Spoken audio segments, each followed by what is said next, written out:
رسول الکریم اما بعد۔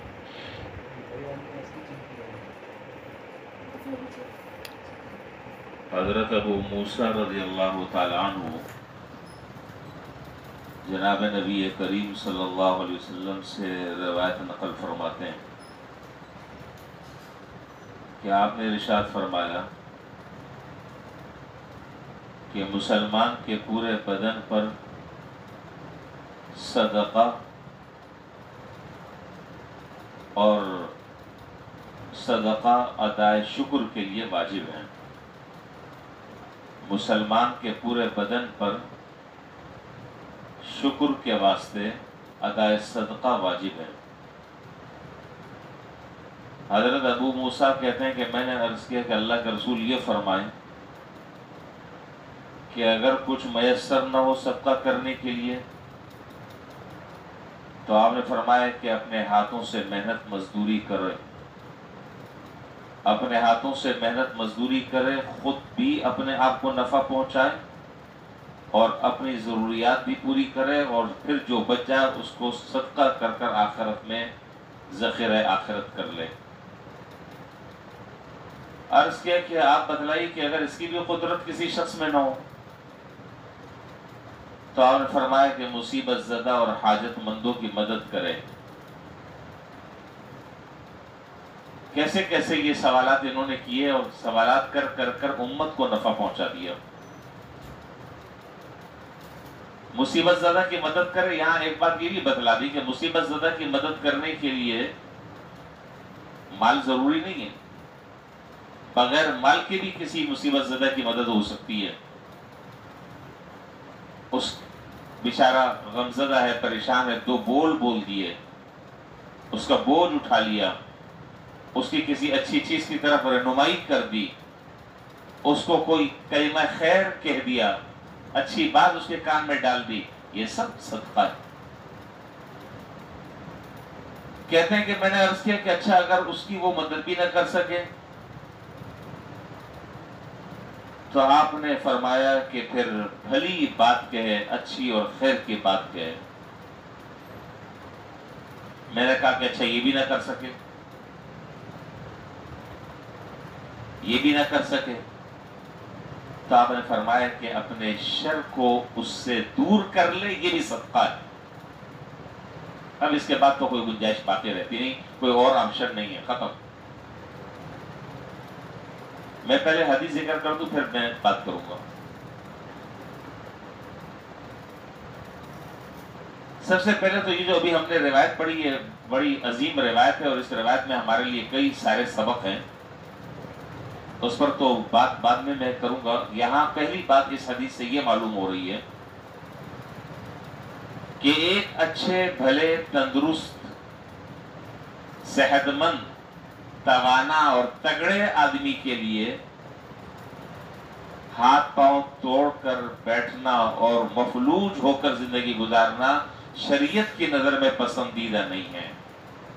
اپاہج بن کر زندگی گزارنا شریعت کی نظر میں پسندیدہ نہیں ہے، بلکہ محنت مزدوری کرے، اپنا اور اپنے اہل و عیال کا پیٹ پالے اور ان کا پیٹ بھرے، اور پھر جو بچ جائے اسے صدقہ کر کے آخرت کے لیے ذخیرہ کر دے۔ حضرت رافع بن خدیج رضی اللہ تعالیٰ عنہ سے روایت ہے کہ جناب نبی کریم صلی اللہ علیہ وسلم سے دریافت کیا گیا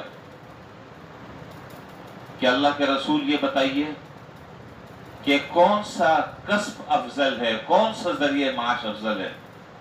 آپ نے فرمایا کہ انسان کا اپنے ہاتھ سے کام کرنا۔ جناب نبی کریم صلی اللہ علیہ وسلم کی سیرت اور حضرات صحابہ کرام رضی اللہ تعالیٰ عنہ مجمعین کی سیرت وہ ہمیں کسب معاش کی تعلیم دیتی ہے، کسب معاش کی ہمیں سبق ان سے سبق ملتا ہے۔ اور حضرت شیخ الحدیث حضرت مولانا زکریا صاحب رحمۃ اللہ علیہ کی کتاب ہے جس کا نام ہے فضائل تجارت، اس کتاب کو پڑھ لینا چاہیے۔ حضرت فرماتے ہیں کہ سب سے بہترین تجارت تین ہے: تجارت، زراعت اور اجارہ۔ اجارہ کرائے پر لینا دینا، تجارت، زراعت، اجارہ. اور آپ اندازہ لگائیں کہ اسلام میں کوئی پیشہ جو حلال ہو شرعاً وہ مذموم اور برا نہیں ہے. لیکن ایک شرط ہے. دیکھیں عام طور پر ہم جب عرف میں اور عام لوگوں سے جب ہم ملتے ہیں اور ملاقاتیں ہوتی ہیں اور بات چیت ہوتی ہے، میں یہاں یہ بات اس لیے ذکر کر رہا ہوں کہ یہ کنفیوژن ختم ہونی چاہیے. وہ کہتا ہے کہ بھئی فلاں آدمی جو ہے نا وہ تو حلال کما رہا ہے اور حلال کا محنت کر رہا ہے. جملہ یہ ہوتا ہے فلاں آدمی جو ہے وہ تو محنت کر رہا ہے، محنت کی کما رہا ہے، تو کہاں سے حرام ہو گیا؟ تو بات یہ ہے کہ صرف محنت کرنا کافی نہیں ہے، بلکہ جس پیشے کو اختیار کر رہا ہے اس کا حلال اور جائز ہونا بھی ضروری ہے. اب ایک آدمی سنیما چلا رہا ہے، محنت تو کر رہا ہے بیچارہ، محنت تو کر رہا ہے، صبح سے لے کر شام تک کے بیچارہ جو ہے وہ بھاگ دوڑ کر رہا ہے اور اس کے لیے وہاں کے جو سامان وامان ہے اس کے ارینج کر رہا ہے، انتظام کر رہا ہے، ٹکٹ بیچ رہا ہے، لائنوں میں لوگ کھڑے ہوئے، محنت تو کر رہا ہے. تو صرف محنت کرنا کافی نہیں ہے. میں نے کیا عرض کیا کہ محنت بھی ضروری، اور جس کام پر محنت کی جا رہی ہے وہ کام شرعاً درست ہو، وہ حلال ہو. اب میں اور بھی بہت ساری مثالیں دے سکتا ہوں، مسجد بھی ہے اس لیے میں مثال نہیں دے سکتا، آپ سمجھدار ہیں سمجھ گئے ہوں گے. تو محنت تو بہت ساری جگہوں پر ہوتی ہے، لیکن ہر محنت کی کمائی حلال نہیں ہوتی. ہر محنت کی کمائی حلال نہیں ہوتی. محنت بھی ہو اور جس پیشے کو اختیار کیا جا رہا ہے شریعت نے اور قرآن اور سنت نے، اللہ اور اس کے رسول نے اس پیشے کی اجازت دی ہو. جب یہ دو شرطیں پائی جائیں تو پھر کسی جائز اور حلال پیشے کو اختیار کرنا ذرہ برابر اس کے اندر شرعاً کوئی قباحت نہیں. مجھے روایت یاد آئی، جناب نبی کریم صلی اللہ علیہ وسلم سے حضرت ابو ہریرہ رضی اللہ تعالیٰ عنہ اس روایت کے راوی ہیں، فرماتے ہیں کہ ایک مرتبہ جناب نبی کریم صلی اللہ علیہ وسلم سے ایک شخص نے کسب معاش کے بارے میں پوچھا، سوال کیا. آپ نے فرمایا کہ دیکھو تم میں سے ایک آدمی، سن لے اچھی طرح، فرمایا کہ تم میں سے ایک آدمی جو جنگل میں جائے، لکڑیاں کاٹے، لکڑیاں چنے، اس کا گٹھر بنائے، اپنی کمر پر لادے اور لاد کر مارکیٹ میں بیچے، یہ بہتر ہے اس بات سے کہ وہ دوسروں کے سامنے دست دراز کرے، دوسروں کے سامنے ہاتھ پھیلائے. اور اگر آپ اندازہ لگائیں تو حضرات صحابہ کرام رضی اللہ تعالیٰ عنہ اجمعین میں سے بہت سارے حضرات نے تجارت فرمائی، اور کم و بیش تمام انبیاء علیہ السلام نے تھوڑے سے پیسوں پر بکریاں چرائیں. خود جناب نبی کریم صلی اللہ علیہ وسلم نے فرمایا کہ مجھے وہ وقت یاد ہے کہ جب میں اہل مکہ کی چند قرارید، چند درہموں کے بدلے میں اہل مکہ کی بکریاں چرایا کرتا تھا. تو معلوم یہ ہوا کہ اس میں کوئی عار محسوس نہیں کرنا چاہیے. ہاں، شرم اور عار کی بات یہ ہے کہ آدمی دوسروں کے سامنے ہاتھ پھیلائے، شرم کی بات یہ ہے کہ آدمی دوسروں کے سامنے اپنی ضرورت رکھے، شرم کی بات یہ ہے کہ آدمی دوسروں کے سامنے اپنی حاجت کا اظہار کرے، یہ شرم کی بات ہے. لیکن حلال طریقے سے کمانا اور حلال پیشے کو اختیار کرنا، اس کے لیے بھاگ دوڑ کرنا، اس کے لیے محنت کرنا، اس آدمی کی تو احادیث سے بڑی فضیلت آئی ہے، بڑی فضیلت آئی ہے. خیر بہرحال یہ بات ذرا سا لمبی ہے، میں انشاءاللہ موقع ہوگا پھر میں یہ بات ذکر کروں گا آپ کے سامنے. تو خلاصہ اب تک یہ ہے، مجھے دو باتیں اصل میں آج اور عرض کرنی تھی لیکن ابھی تک اس کا وقت مجھے نہیں مل پایا. چلیں وہ بات پھر کل کریں گے.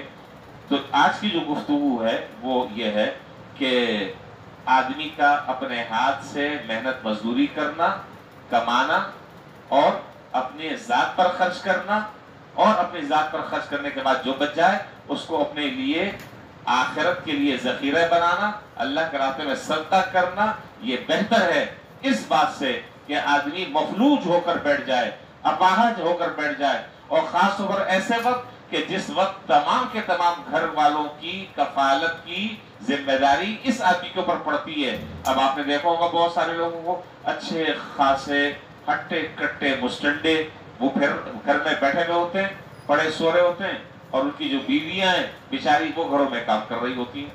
یہ حد حرامی نہیں ہے تو اور کیا ہے؟ عورت کے ذمہ اللہ تعالیٰ نے کمانے کا فریضہ عائد نہیں کیا، فرض جو ہے وہ ہے مرد کے ذمہ. اسی لیے حدیث میں جناب نبی کریم صلی اللہ علیہ وسلم نے فرمایا کہ طلب الحلال کسب الحلال فریضۃ بعد الفریضہ، طلب کسب الحلال فریضۃ بعد الفریضہ۔ آپ نے فرمایا کہ جو اولین درجے کے فرائض ہیں، مسائل کے طور پر نماز ہے، روزہ ہے، زکوٰۃ وغیرہ، یہ اولین درجے کے فرائض ہے، پہلا اسٹیپ ہے۔ اس اولین درجے کے فرائض سے فارغ ہونے کے بعد حلال کمانا یہ بھی فرض ہے، اور اس پر بھی اللہ تعالیٰ عبادت کا ثواب عطا فرماتے ہیں۔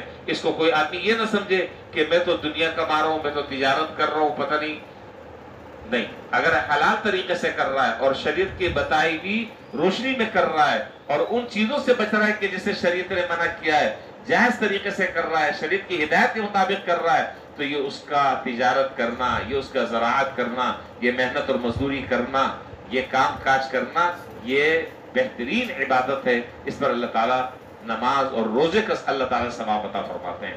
باقی کچھ اہم باتیں پھر انشاءاللہ کل کریں گے۔